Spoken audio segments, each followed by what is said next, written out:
Hey guys, it's Kendra. Welcome back to my channel. Today I wanted to sit down and chat with you guys about physical health, exercise, diet, mental health, finding balance in your life as moms, as just being busy in general, just things that I do to help myself stay sane. And especially now that we started homeschooling, it's like I have to switch up some things that I'm doing. A lot of you guys have been asking about what I do for workouts, so we'll talk about that. And after I did my whole, went through my gut, everything, like some changes that I make. So I just wanted to talk about overall wellness, things that I do to keep myself feeling good. So I hope you guys all enjoyed today's vlog, and today's video is also sponsored by Hilma. This is a brand of products that I've been using for some time, and they have a wide range of products, but the ones that I specifically use a lot are the ones for gas and bloat. You guys have heard my story just through Instagram and on my channel, all my gut issues. These are natural alternatives for all of your over-the-counter products. You guys know I'm all for that. So their goal is to kind of clean out your medicine cabinet, fill it with better alternatives. These are also derived by doctors. They're clinically proven. There's no dyes, no fillers, no artificial sweeteners, and they're non-toxic. So just all around great things. So the one, I have a couple I'll share with you later, but the one in particular, not this one is the gas relief. It has helped me so much in the moment when I need a little bit of help. If I've had a huge meal and I'm like, wow, I feel crummy. If I'm on my period, which was this past week, so I was using this. And also travel is another area where it just sets, like, my body feels very off when I'm traveling. So this is something that I always travel with. They gave you guys a 20% off discount code for your entire purchase. I will have that listed down below in the info section for you. I will share how I use these in particular in a bit, but I hope you guys all enjoyed today's vlog, and let's get to it. Okay, I wanted to start off by talking about fitness. Before I had Owen, my exercise routine was yoga in the mornings, and then I would run. I would push the girls in the double stroller, and every now and then I would do like little weights and whatnot. I really loved that. It worked really well for me. But after I had Owen, it was harder to do that. One, I couldn't take all three of them with me on a walk, and I didn't love running in the mornings. It kind of made me nervous running in the morning that early. So I kind of stopped running. I do want to pick it up again though, because I just want to do it honestly for the cardiovascular aspect of it. Like I just think it's really good for you to get in that cardio. Pilates is not as much cardio, so I am kind of craving that. So I think now that the time has changed and it's brighter in the morning, I might start picking up running again, because, and everybody who because I used to run a lot, and so many people would say, oh my gosh, no, I hate running. I'm not a runner. But guys, I did not like running before. Like, I never considered myself, I don't think anybody considers themselves a runner really per se.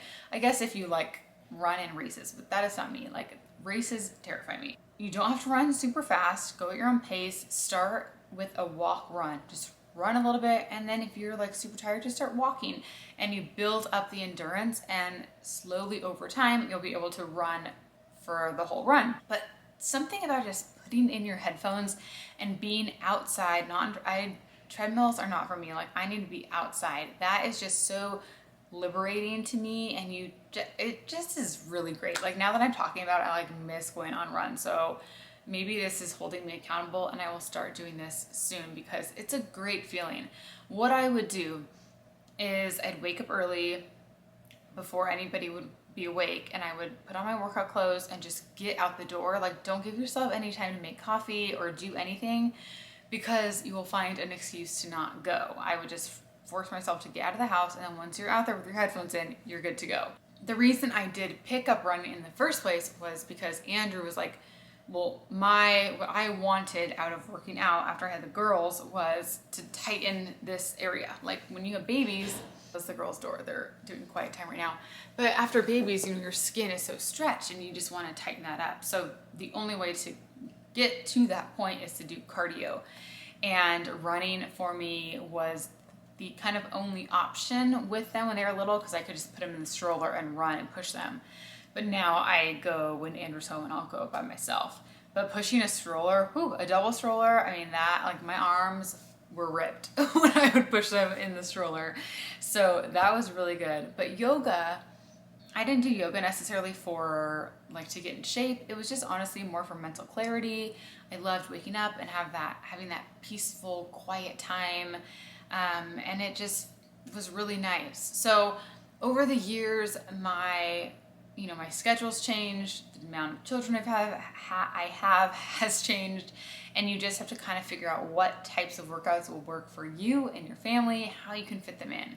So now what I do is strictly Pilates, and it's just really good for your core. When I started Pilates, Andrew was the one who had the idea because he's a physical therapist, and so he gets a lot of people who have those issues with their core. And he always recommends Pilates too because it just focuses on that, and your core is your powerhouse and where you're focusing your breath and all of everything. For Pilates, also he was like, maybe it'd be a good time for you to get out of the house and socialize because it was getting hard for me to work out at home with all the kids. It's just very distracting. And when you're working out, for me at least, I want that time to be kind of like a free escape. You know what I mean? I was going 3 days a week. So now I cut down to 2 days a week for Pilates just since we don't have a nanny anymore. And I tend to go in the morning. So like I'll go before everybody's awake and I'll just get it done. And I really do love it. But now that I'm down to 2 days a week, I do feel like I'm craving one more day of working out. 2 days a week to me is not quite enough. I need like one more day. So I feel like if I threw in a run in there, I would be set. I will say that Pilates, and it's all reformer based stuff, not the whole class, but you go in between like TRX stuff, mat, Bosu ball, like everything. And it just has made me feel so strong. When I first started, I didn't realize how weak my core was, and it's really helped my diastasis recti kind of cinch together. It's not fully there. I don't know if it ever will be, but I just feel so much stronger in my core, in my pelvic floor area, because before I just felt so weak. After having Owen, he kind of just messed me up there, I felt like. So it just kind of helped bring my body back to where it was. My rib cage is still extremely wide. Like after I had the girls, my rib cage expanded so much, and so certain dresses just don't zip up as much anymore. But I really love Pilates, so I would totally recommend it to you guys if you are on the fence. It's a great workout. As far as diet goes, you guys know I've talked about my stomach issues so much. I'm gluten-free. I've been gluten-free for over 10 years now.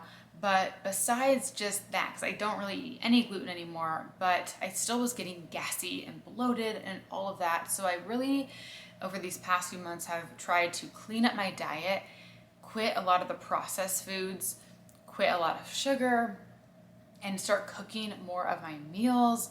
I now make my almond milk, and it just has made me honestly feel so much better. It is crazy. The few things, like I was saying, did I say that earlier, that throw me off, that kind of make me more gassy and bloated, is traveling, is eating too much or too often, I've noticed, and being on my period. So it's like the perfect time to talk about this because I was just on my period this week. So the gas relief one, like when I'm on my period, I'm so bloated. Please let me know if any of you guys are too. And it's almost like you feel like you've just gained a ton of weight, and I'm like, my pants don't fit me, and I just feel like so gross. So these are not something that I'm taking every day. This is something that like every now and then, if I feel like that, like, oh my goodness, my stomach is super gassy, I will take one of these. And I feel relief so quickly. It is just so nice to have that. This one I actually took today. It's the Stomach Reset. They're these little powders like this. And you pour this into some water. There's goji berry in here, coconut water, potassium, magnesium. It's sweetened with monk fruit in here too. But I like these if I just feel like out of whack. Great to stick some of these in your purse if you're traveling on the go. Halloween honestly threw me off so bad. I do not eat like processed candy much, and we had so much of it in our house, and I was eating so much of it. It was not a good situation, and I just felt so gross after. So this honestly saved me so much. So in the gas relief one, there is peppermint, lemon balm, fennel, caraway, anise, and it just really soothes your digestive tract and helps you feel so much better afterwards. So definitely check these out if you guys are looking for something like this. I will have a link down below for you. But feeling gassy or bloated on vacation is truly the worst thing ever. So I will never go anywhere without one of these products in my purse or in my suitcase, because it just makes things so much better when you feel better. So let's talk a little bit more about cooking and some things that I've changed up for my diet. In particular, I've been doing a lot of smoothies in the morning, and those really help me feel good for a long period of time in the morning. Like, I don't know what it is, but I was just getting into this routine of waking up and I'd have my coffee and a lot of it. Speaking of, I do have some coffee right now, but it's my second cup, okay? But I would wait so long to eat, and I think that was really hurting me because my body needed something to get me to go, not to go to the bathroom, that's the right words. My body, no, I was actually constipated for a really long time, which is why I was doing this whole gut reset, because I was like super constipated. But I don't even know if I talked about that when I was doing my gut stuff. But yeah, that was like one of the main like red flags where I was like, something is off. But I've noticed that I feel so much better when I have something fairly early, not early, like not right away, but something substantial in the morning that fills my stomach, but also provides me with some energy that's not just caffeine. So a smoothie is great because it's quick and I can throw in spinach. So whenever I do a smoothie, I always put in spinach because you can't taste it, and I love giving it to the kids. So I'll do like blueberries and banana, frozen banana with a ton of spinach. I'll do some protein powder, some spirulina, which also has some protein in it. What else? Sometimes I'll do chia seeds, sometimes I'll do maca powder. I'd like to throw in a couple different things just to give myself, you know, some good little bonuses there. I'll also use flaxseed and just kind of make it your own. Also, if you're don't know what to add to your smoothies, literally go on Pinterest and type in like a healthy smoothie recipe. I have like a couple staples of things and I just kind of pick and choose what I want for our smoothies. Sometimes I will do like a chocolate one. I'll do frozen banana with a chocolate protein powder, and I'll do my homemade almond milk in there.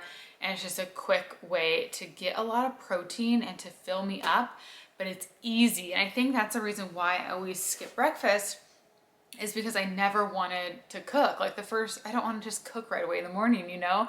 So that is something that's been like really good. And I just have to be like, okay, smoothie. We're doing smoothies. Another thing, sometimes I'll do a quick egg scramble with some spinach. Sometimes I'll do a little yogurt with blueberries and gluten-free granola. I've cut down a ton of dairy though. I have realized that I just don't do great with dairy. So I do a tiny bit of cheese now and things, not a ton. Really no milk ever. I'll just do almond milk, and then I don't do as much yogurt anymore. So that's helped a lot. Owen just woke up. I gotta go get him. All right, everybody is awake, sitting right there watching me talk. Okay, so as far as food goes, smoothies, quick, easy, healthy. Also, I've been trying to cook just simpler meals. You can come sit here. And I find that sometimes less ingredients just is easier on my stomach, and eating less for my meals. If I eat too big of a meal, it just leaves me feeling gross. And instead of like snacking all the time, I do better with meals. And I know some people are different. Sometimes they do better with snacking. For me now, I just feel like I do better with breakfast, lunch, and dinner. So that's what's been working for me. Another thing that kind of goes along with that is I've really tried to slow down when I eat and chew my food. Oh my gosh, I never realized how, I always knew I was a fast eater. And like when Andrew and I go out to eat, we are on the quickest date ever because we eat so fast. So I'm trying to really slow down and just like cook more. And that slows me down because you're like getting ready to eat. And also I was listening to a podcast on your gut, and she was talking about when you're cooking, it's kind of like getting your body prepped for digestion. If you just are eating on the go, it's like your body's not ready to digest. You need to be in a rest and digest state rather than a fight or flight state, which is what I was all the time in, because I would be like eating at the kitchen island really quickly or whatever it was. So trying to slow down when I eat, make time for eating too. I just always feel like, ugh, I don't have to cook, I don't have to eat. It just seems like a waste of my time. So I'm trying to be better at that. Another thing that I've been doing is, I mean, this doesn't really go along with food, but with the rest part, when the kids go down for a nap. So the girls don't nap every day, but we do quiet time every day. So when Owen goes down for a nap, they are all in their rooms, and sometimes they will fall asleep, sometimes they won't, but they're all in their room for quiet time.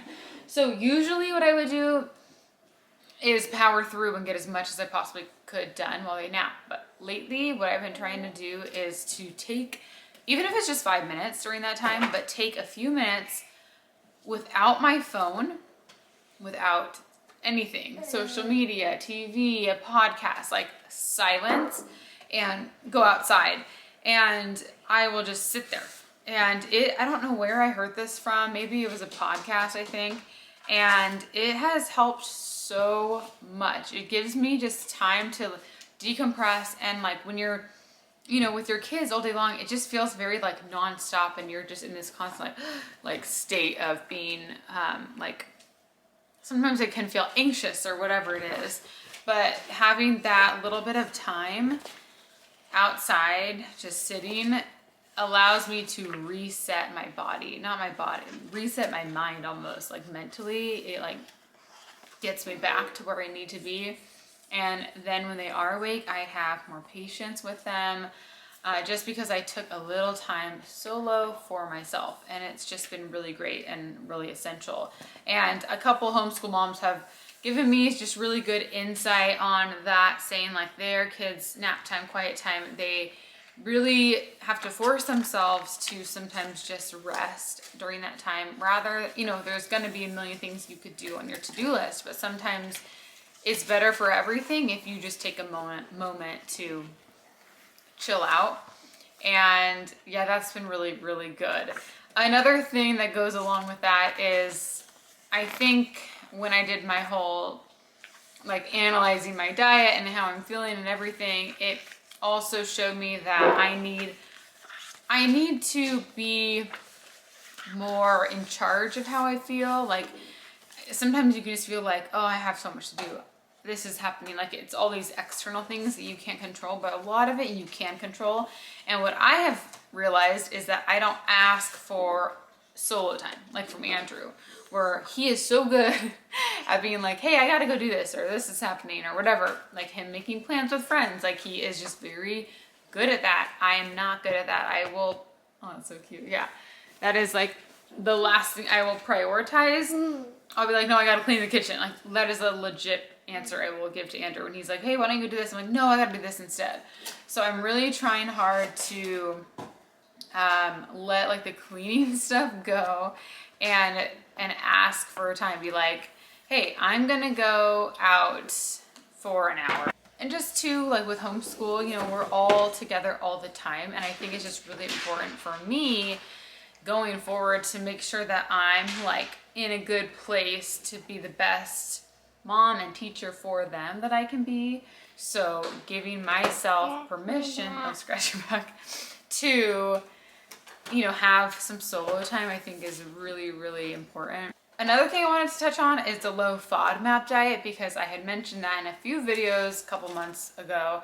And the funny thing is, after I did the gut reset and learning all about my gut and digestion. All about your gut. All about my gut, digestion. Why Look, can I say that? there's another one. Yeah, it's an hourglass.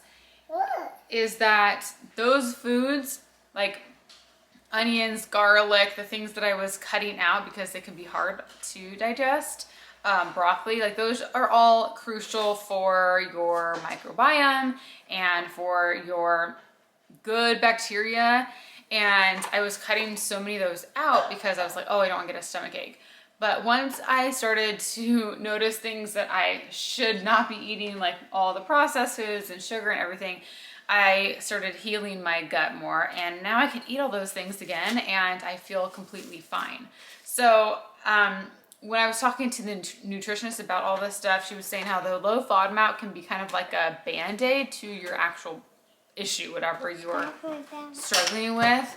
So just kind of cleaning things up has really helped me to feel better. But if you guys have any specific things of what I'm doing, what I'm not doing, let me know in the comments section, because I feel like I can always forget certain questions that you guys have asked me. Another thing is the sugar. Oh my gosh, like after Halloween, when we were eating all the candy, my face broke out so bad, and I've realized that my breakouts really are affected by my diet, and specifically sugar.